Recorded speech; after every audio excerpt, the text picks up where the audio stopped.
All right, people, this is Haris Sultan, and thank you for joining us. And I have troubled my good friend Armin Navabi, who's an Iranian ex-Muslim, obviously an atheist, and a man behind the largest online community of atheists called Atheist Republic on Facebook, with 2.5 million, 2.2 million people. I think might still be increasing now. So one question that's been bugging me, and that is, why are Iranians in such big numbers supporting Israel? Now, I, as an ex-Muslim, as an atheist, I can understand, and obviously Armin Navabi is an ex-Muslim atheist too, so I don't know where exactly he stands, but I've asked him to come and explain to us. Armin, why am I seeing these hashtags in such big numbers, and it's appearing every day, where these young Iranians, young and old, they're just supporting, look at this, they're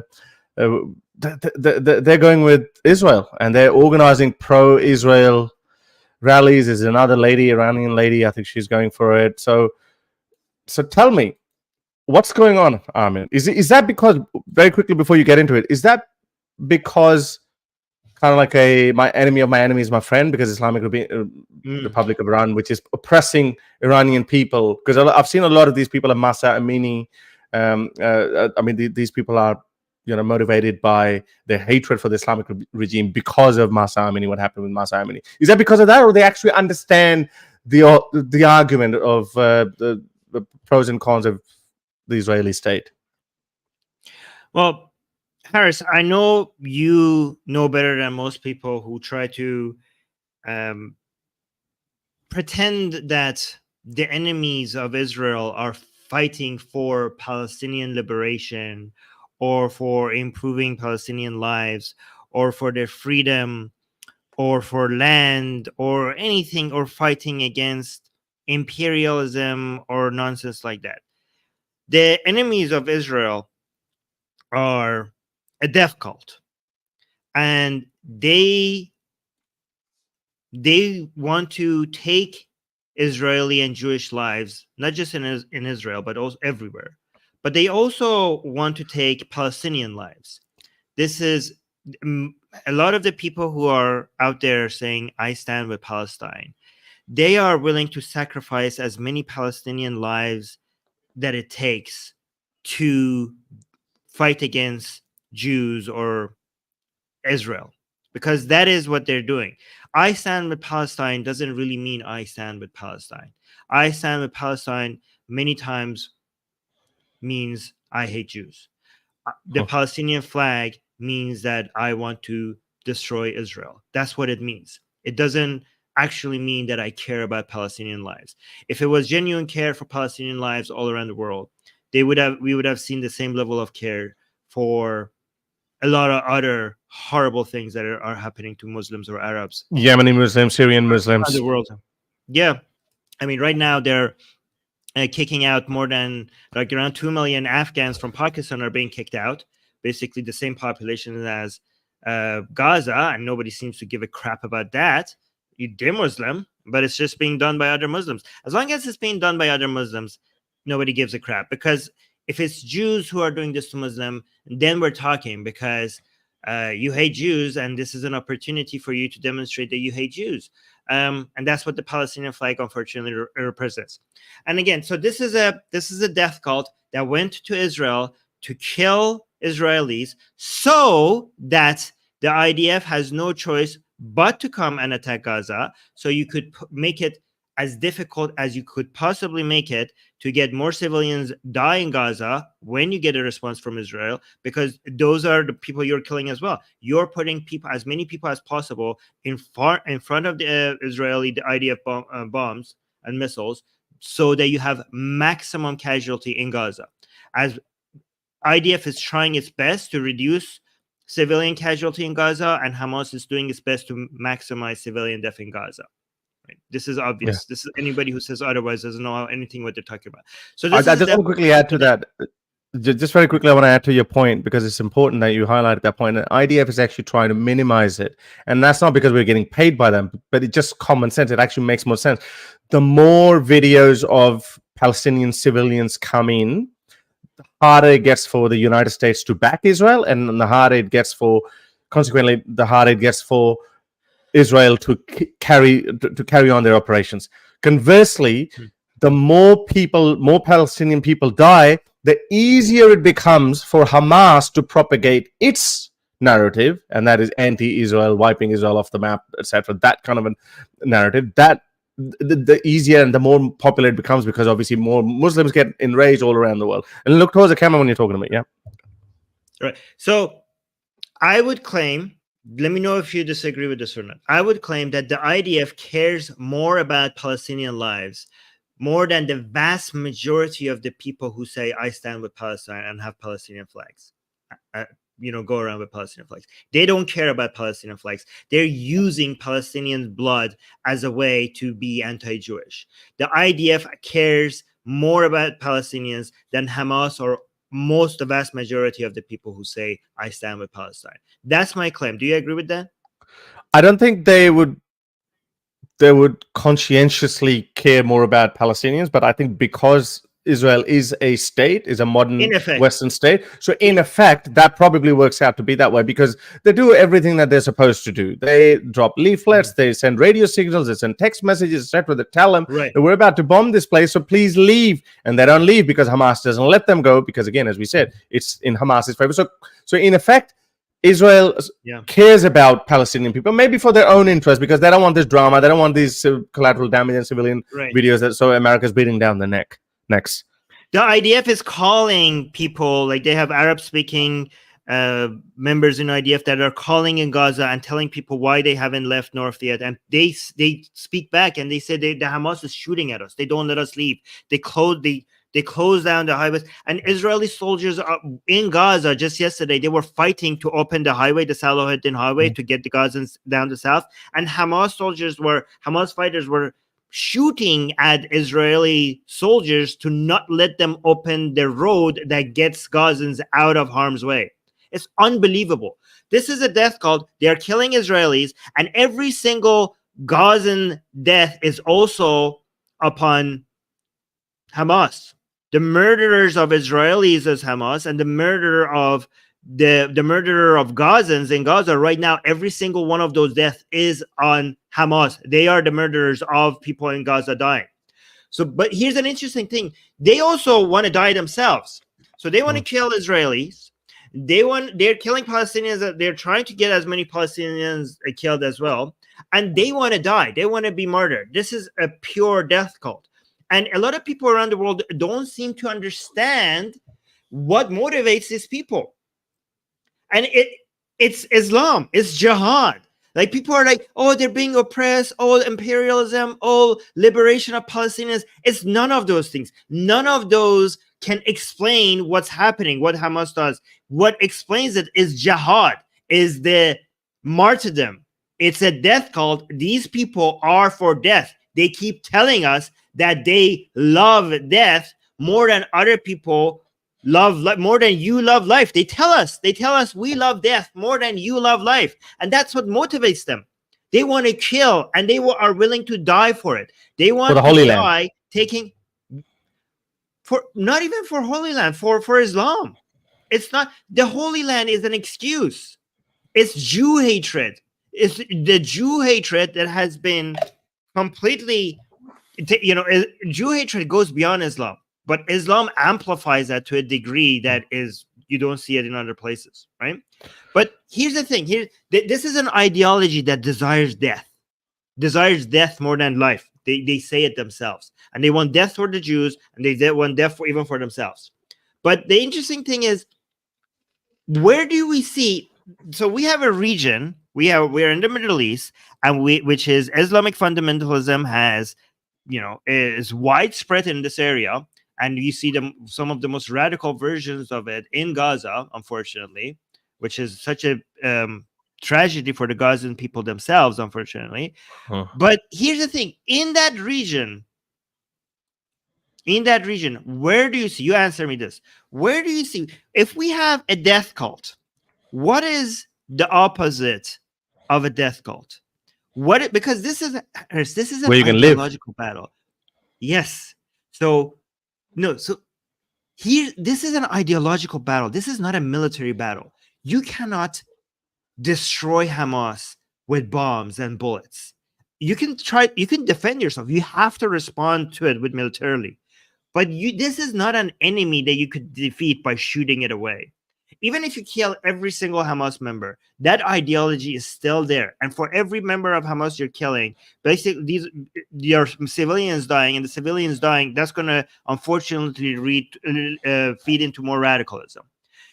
You are never going to be able to finish this fight if you're only depending on weapons. So if you are fighting an ideology that is a death cult, the only way to oppose it is an ideology focused on life. And I ask you this, have we not recently seen a country with a chant that has life in it? Yeah. What is the opposite? What is the opposite of what Hamas stands for? Yeah, that would be a cult of life. Or people who support life, and that's Iranian. That slogan came out in the wake of Mahsa Amini's murder at the hands of the terrorist Republic of Iran, which was Zan Zindagi and Azadi. Yes, as a freedom. Yeah, so Zan Zindagi Azadi. So woman life, freedom. Woman life, freedom. So the life in that chant is a very purposeful decision to put life there, because life is every single one of those words is a response to Islam. Okay, woman is a response to Islam.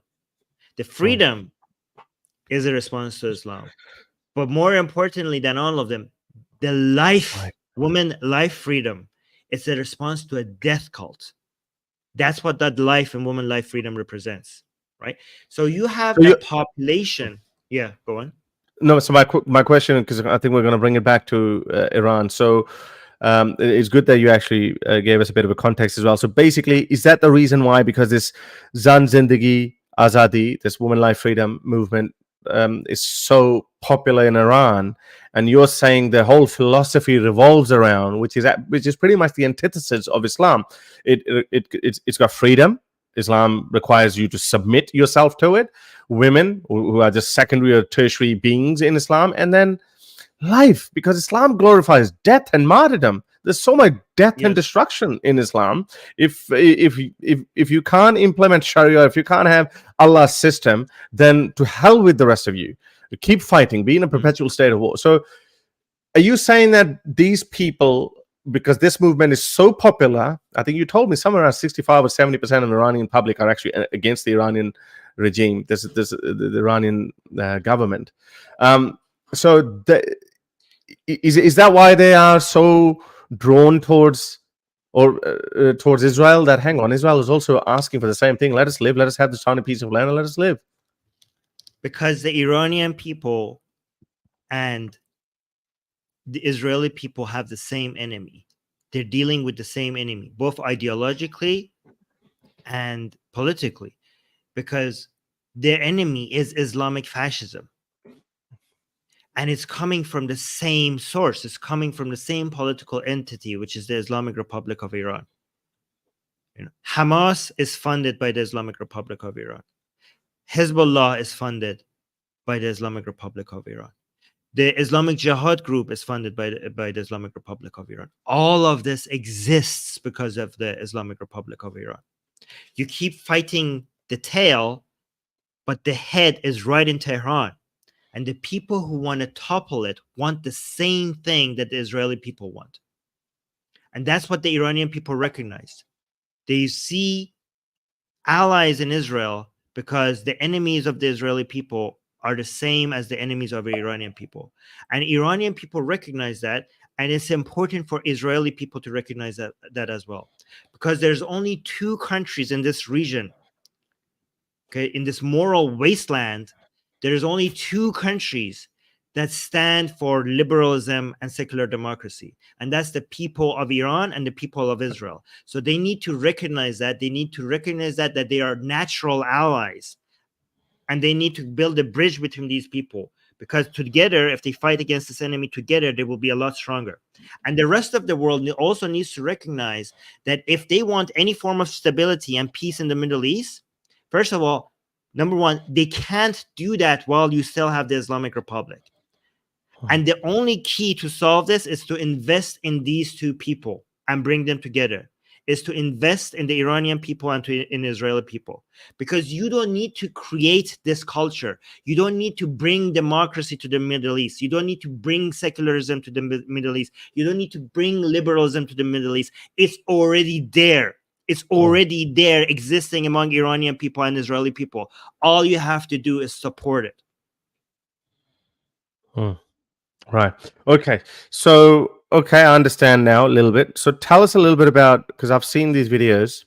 What is these Iranians who are actually protesting in favor of Israel? That's usually outside of Iran. But you were just telling me backstage that there's a lot happening inside Iran as well, because we know that after Mahsa Amini's murder and consequently the protests that we had, Iranian government kind of took a bit of a back step, and they were scared. They were not enforcing hijab rules, or they were not being as strict as they were before, because they were losing control. They were worried. They got scared. So what's happening now in the wake of this conflict that's just broken out in the Middle East? Yeah, so there's a lot of people. I mean, I think the government in Iran is also very surprised about the reaction, because this year, more than ever before, we're seeing such massive support for Israel, and so many chants and so many refusals to take part in anti-Israeli chants by Iranian people, that even a lot of people who have these views, including me, were shocked about how, because when I lived in Iran, something like this was unimaginable for anybody to say something like that. We were brainwashed constantly. There was attempted brainwashing to make us believe that Israel is pure evil.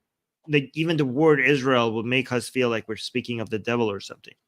So, and I know that level of brainwashing still exists in Iran, but it has failed. Like, it's not even brainwashing; it's attempted brainwashing, because with all the propaganda that exists in Iran against Israel, for some reason we now have the highest population of Zionists outside of Israel in Iran, which is quite ironic. This is quite ironic because the Iranian government, like, see the gap between the Iranian people and the Iranian government.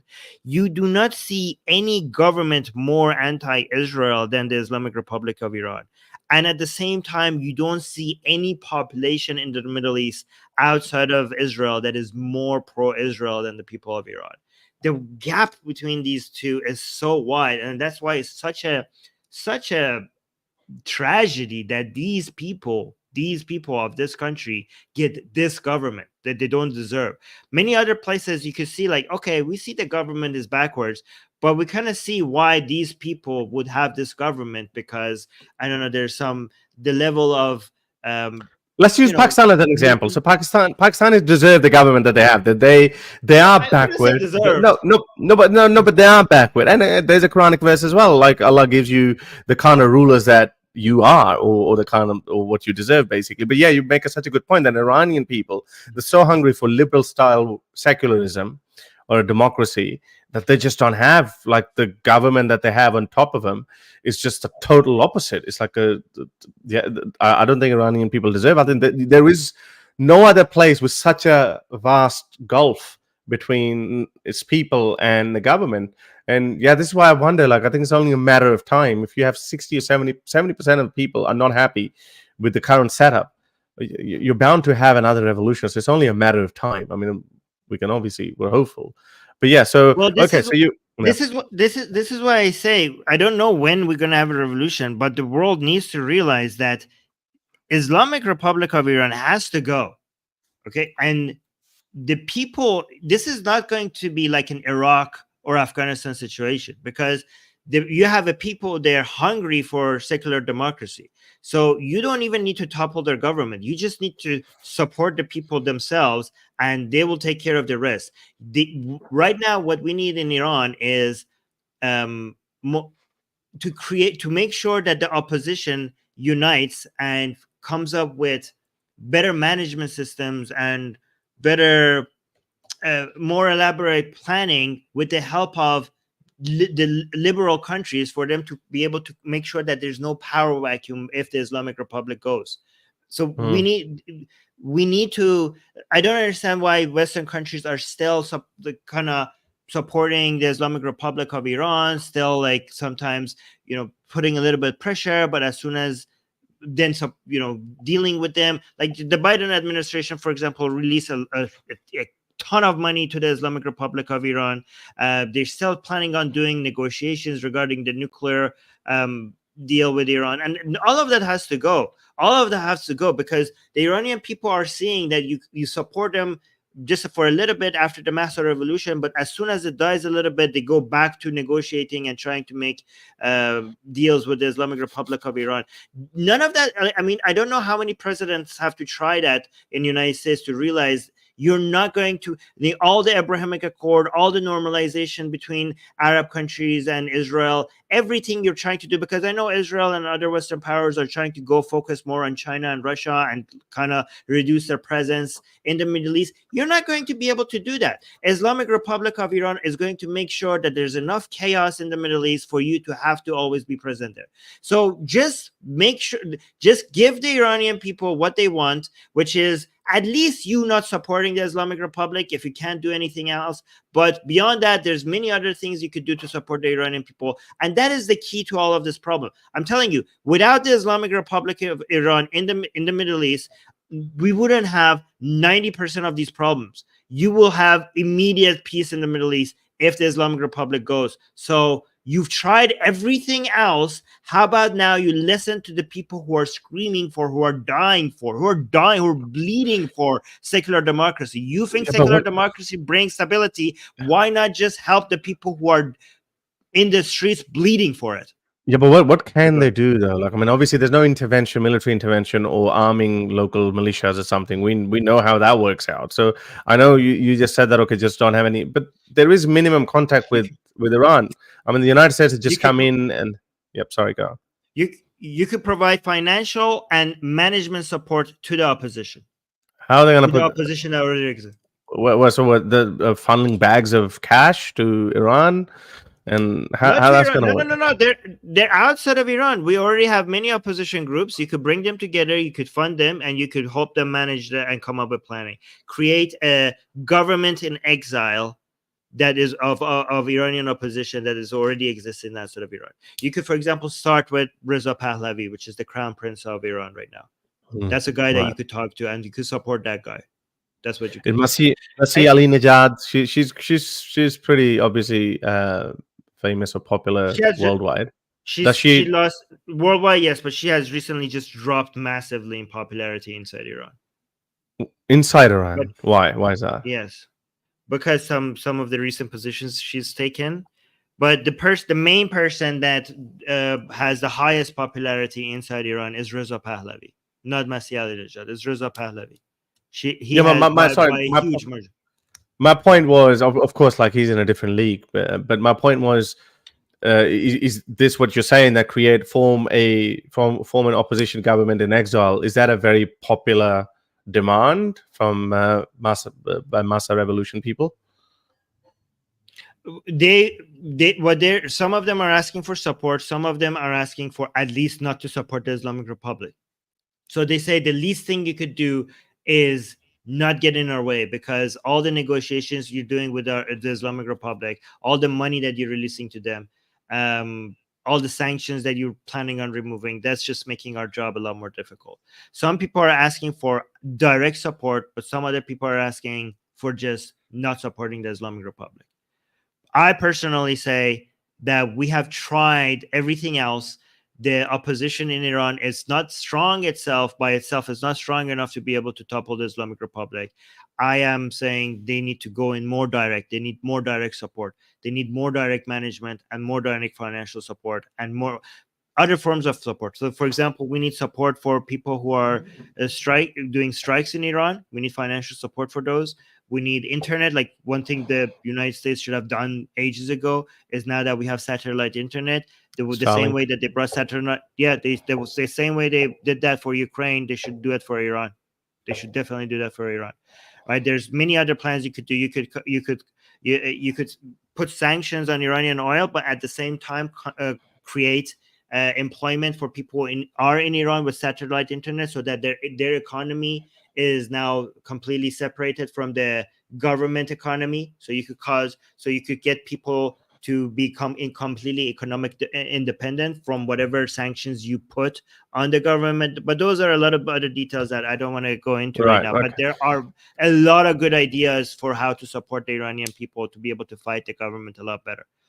Right. I do have some videos I want to show you, but sure. if you want to get to absolutely. So I see this. Yeah. Okay. So what is this? Who is this lady? So Maha Israel Mi Jangim. What does that mean? So that means Maba Israel Mi Jangim. So this is a lady in a crowd. So who she is, she's a celebrity, but it's not that important. But she's talking in a crowd, and she's talking about certain things that people are clapping. And then something happens and the mood changes. So I just wanted to show you, because it's one thing, Harris, for us to tell people, because we have stats and we can show you that we can show you the protests, and we can show all these Iranians that are coming out for the support of Israel. But it's another thing to show you like clear examples for you to see what kind of attitudes we're talking about in Iran, so people have a better sense of what we're talking about. So that's what I want to do here, right? So here's a woman. So she's talking to the crowd. She's saying, like, we stayed here. We stayed in Iran because we were here to build this country together, because we love our country.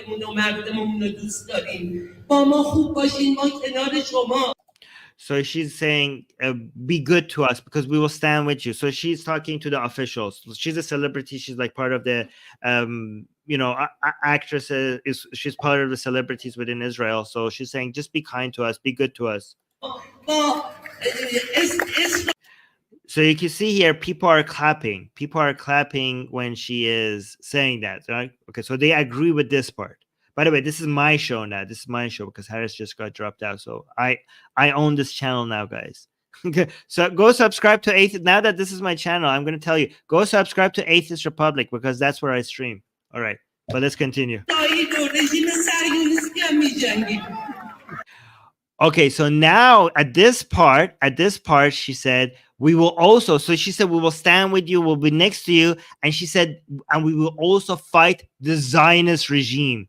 She will say, so now look how the crowd turns.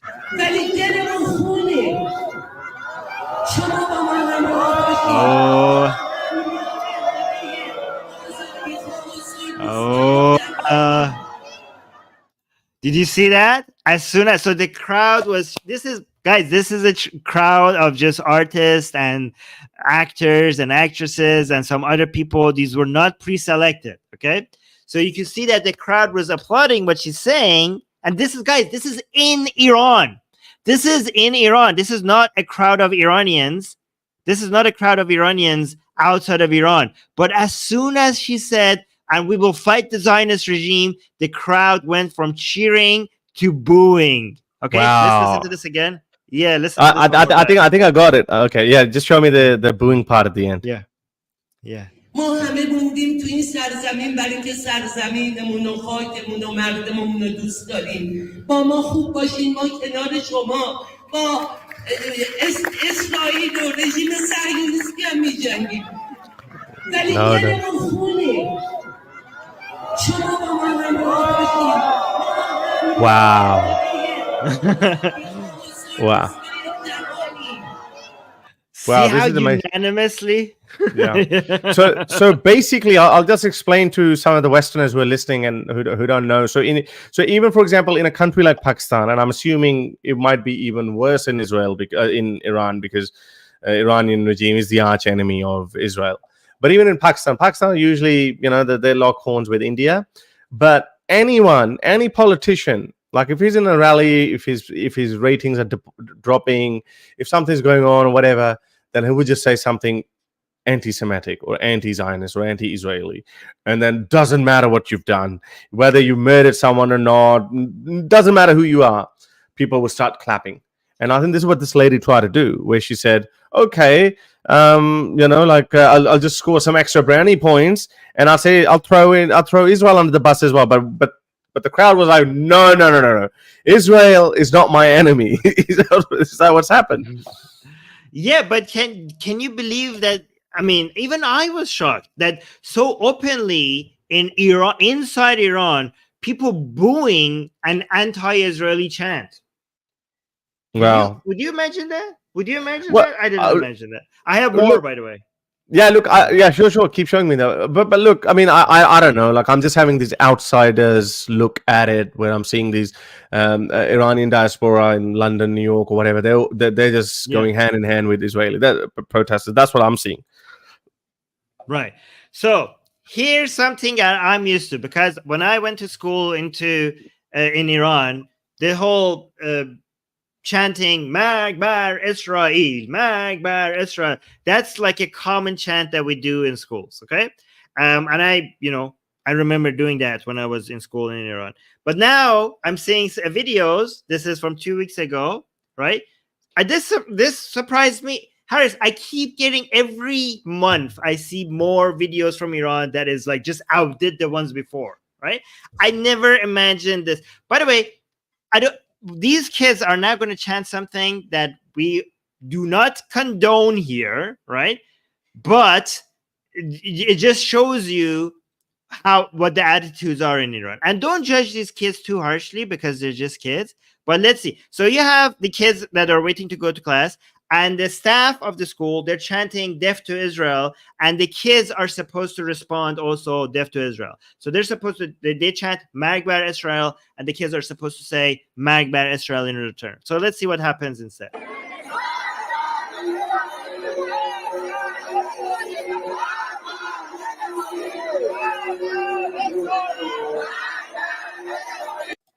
So the kids are responding in the chant with Magbar Palestine. So the staff is asking them to say Magbar Israel, and the kids are responding Magbar Palestine. So the kids are responding with basically, that means death to. So instead of saying death to Israel, the guy is waving Palestinian flag. It's saying, let's chant death to Israel, and the kids are saying no, death to Palestine. Not only just Palestine, of course. And okay, now I understand what you mean, that we don't condone that. We obviously don't condone that either. But that just shows you how much of resentment there is in Iranian youth. Yes. Obviously, these are kids, and so obviously these kids have learned something from their parents. No, yeah. I mean, of course, they're having this conversation at home. I don't know where they got this. I have no idea where they got this from. But I've never seen. Again, guys, this is Iranians inside Iran, and the kids in Iran are responding to death to Palestine in response to a chant that is supposed to be death to Israel. Listen. Palestine. Yeah, I can hear Palestine. Yeah, I can hear Palestine. Yeah, wow. So this is quite amazing. This is actually the exact opposite. Yeah. I could understand they could say, instead of saying death to Israel, I could understand them saying long live Israel, just to piss them off. But they're going the exact opposite. Yeah, we do not condone the message of the kids, but I don't want to judge. Again, they're kids. I don't want to judge them too harshly. I just want to show you how the opposite, the generation, the feeling, the new generation in Iran, how opposite they feel compared to the government. Also, we have here people writing on the streets, Zindabad Israel. Again, this is in Iran. Long live. I mean, long live Israel. Yeah, so the people are writing on the walls in Iran to long live Israel, right? And there's a lot of examples of this, people, like, they have Israeli flags on the ground, so people step on it. And there's so many videos and pictures of Iranians trying not to step on them. They jump, they go around corners, and they also boo the people who actually walk on them. So many Iranians are very, very sensitive not to step on Iranian and American flags drawn on the ground, because they're on the ground as a way for people to disrespect them while they're walking on them. but you can see this is a beautiful example of what Iranian people do in response, right? I've seen many of these videos. Yeah, you've seen them too, right? This is nothing new. Here's another example of kids being punished. Okay, so let me see here.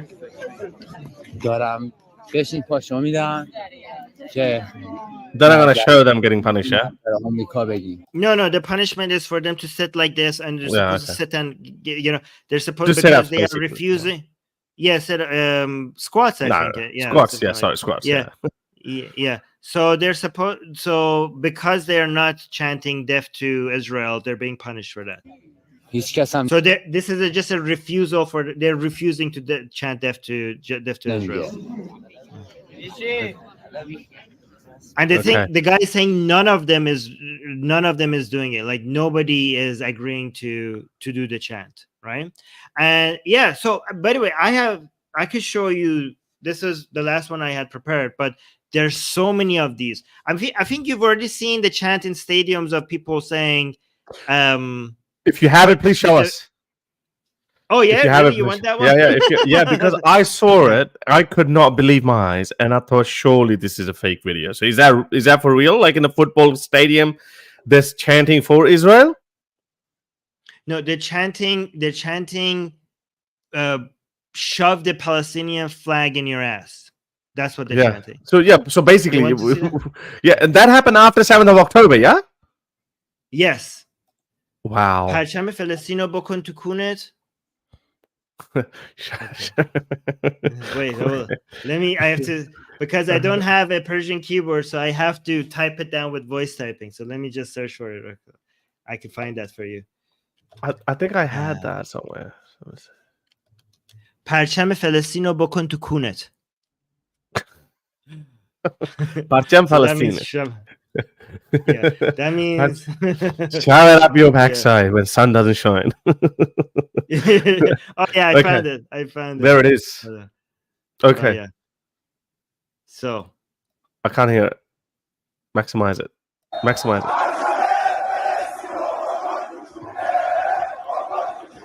Wow.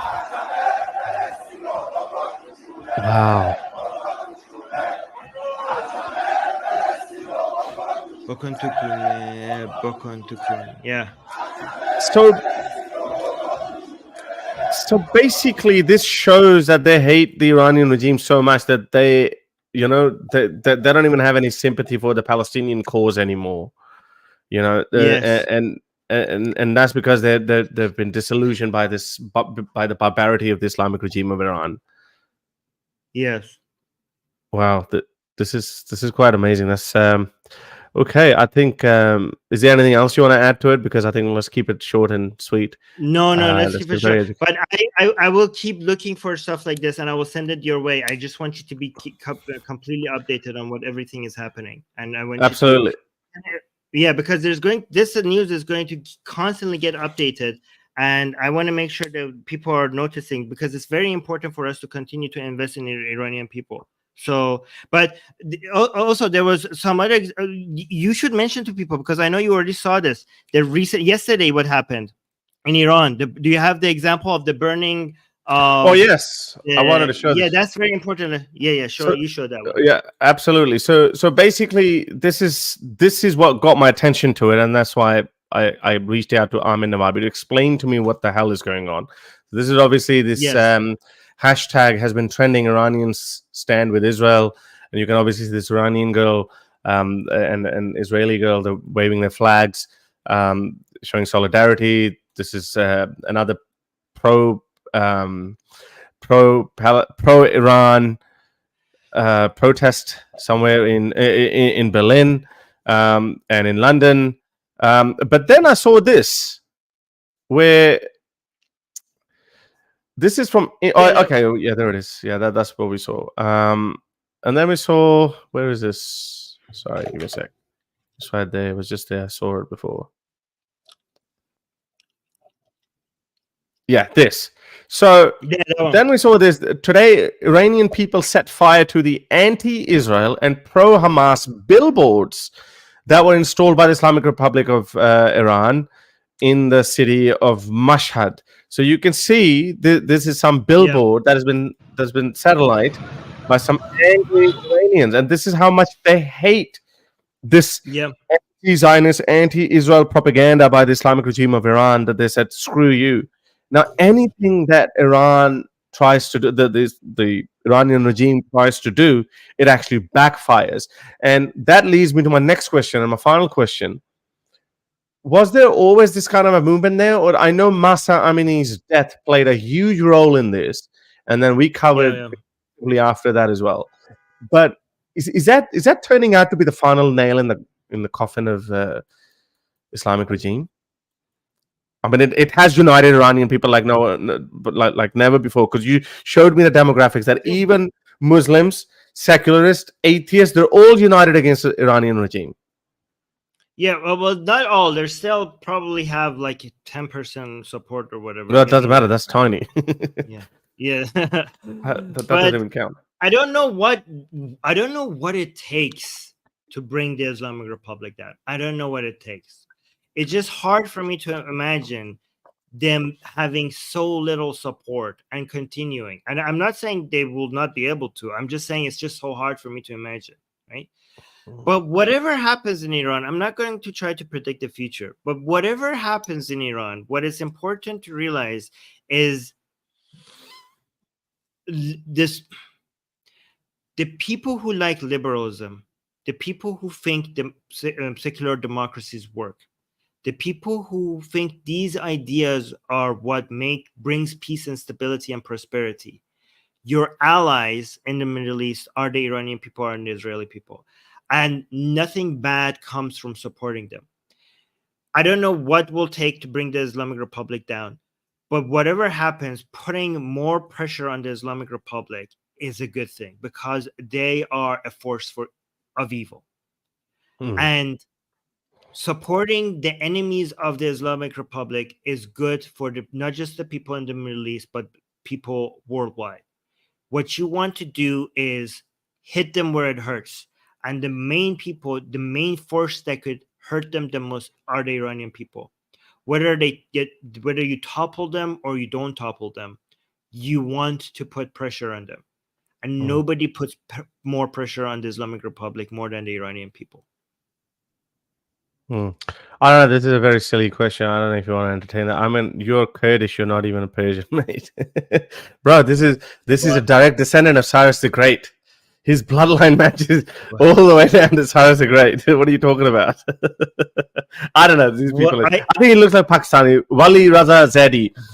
I mean, just letting you know, not all Pakistanis are stupid as this guy, okay? You know me, one of the smartest guys. So I also happen to be Pakistani. Anyway, never mind. He doesn't want to answer. I take no pride in being Persian. I am Persian, but I'm not Kurdish. But what does that matter? I don't even know. You guys are fascists. What does it matter if you're Persian or Kurdish? Yeah, it's a Pakistani way of insulting the other person. And how you're trying to speak for Persians when you're not even Persian. And Armin is coming from a totally globalist point of view, that whether he was Kurdish or not, even let's just say ethnically he was Kurdish, he was a Kurd. But if he was born and raised in Iran, he's an Iranian. He understands the psyche, he understands the mindset of the local people. But yeah, it's just Pakistani thing. Don't worry about it. Don't pay much attention. All right, people, thank you very much for joining in. I'm very happy that I mean you came in on such a short notice, and then you enlightened us that why are Iranian people supporting Israel so much. And I'm actually a little bit shocked. I thought there might be a couple of protests or rallies here and there. I did not know that there are kids in schools who are being told to shout or chant death to Israel, but instead of saying death to Israel, they're saying death to Palestine. Although again, we don't condone that, but that just shows you the sentiment of general public, including kids. So glad you came in, Armin. Thank you very much. And by the way, do follow Armin Navabi on Twitter. I'm trying to get him to come back to Twitter, because he was taken off Twitter a long time ago, and then Elon Musk came back, and then I think his account was reinstated, but he doesn't get on it. So just put Armin Navabi, and I'm pretty sure you're going to see really cool tweets. Until next time, ta-da, bye-bye.